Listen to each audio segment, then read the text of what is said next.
So a while ago, I saw Batman Begins for the first time, and I did a review for that. It's one of the older movie opinions, you know, it's one of those where it's just my voice with the still image.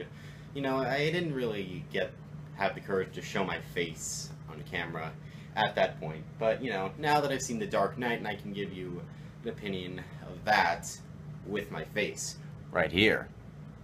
So, The Dark Knight is the sequel to Batman Begins, starring Christian Bale, Aaron Eckhart, Michael Caine, and Heath Ledger. I don't remember the whole cast. Christopher Nolan is the director. He's an excellent director and one of my favorites. And anyway, this picks up a little while after Batman Begins. The Joker is a new villain in town in Gotham, and he's this really psycho, crazy dude yet he's calm and he likes to test people psychologically, and he does bad. But in a way, he does it for interesting motives, which I'm not going to get into because a lot of them are spoilers. And there's also now Harvey Dent, the new DA, I believe he is, of Gotham City, played by Aaron Eckhart, and he's cool. And yeah, Batman himself, after, spoiler for Batman Begins, after Wayne Mansion was burned down, he's now, the Batcave is kind of this underground place underneath something, I don't quite remember. I'm not the best verse in the Batman universe, and I apologize, I'm judging the movie. But anyway, Joker shows up, starts causing trouble, and Batman's gotta stop him. This movie is much more of a crime drama than a superhero movie, and I really like that. Now, the tone from this, compared to Batman Begins, is a lot darker. Dark Knight. Duh. Haha. And, you know, a lot of this is sort of about, you know, how the psychological aspects of Batman and the police have to be tested. You know, what sacrifices they have to make, what they have to do to test the Joker, go against him, and all that stuff. It's all really well done, and I must say, this is a better movie than Batman Begins, and one of the finest superhero movies I have ever seen. Because it does focus a lot on Batman and how he's dealing with the fact that a lot of people know he exists now.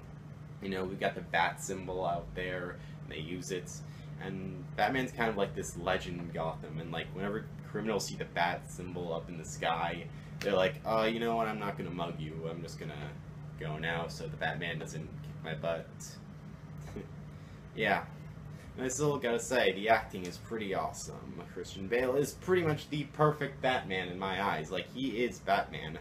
Like, when I see him, when I hear him talk in his throat cancer voice that makes it sound like that. This is a terrible impersonation, I'm sorry.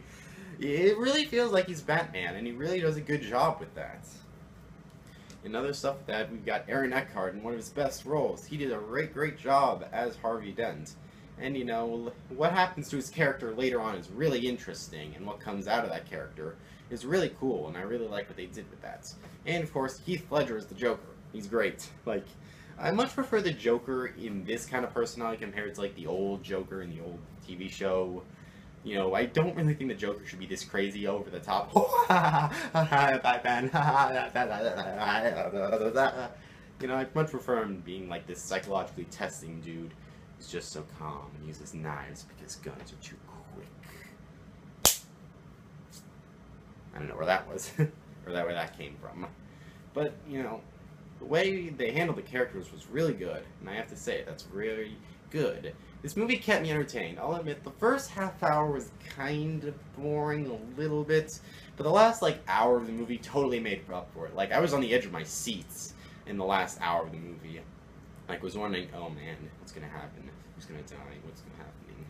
And a lot of the other stuff that goes on, it really works great and just fine. Everything the Joker does is great, and the way he tests Batman, and the way the police department has to deal with him, and plan out stuff, and everything, it's just so well executed. This movie is just great on so many regards, and I really commend Nolan for doing that with Batman. And it did such a good job. Like, the ending was pretty hard to describe. Because basically the way to describe the ending is like, you know, it's hard and a lot of people don't win and things don't really turn out well, especially when in The Dark Knight Rises, the stuff kind of picks up a long time after that. So yeah, there's really not a whole lot else to say about The Dark Knight. It's a very well executed movie, the acting is great, the cinematography, it's also very breathtaking.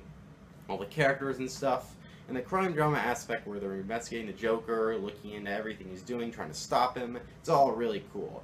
The last act had me on the edge of my seat, the action is great, and pretty much every character development and everything they do with them, it's all very, very well done. The Dark Knight is an excellent movie and one of the finest superhero movies I've ever seen.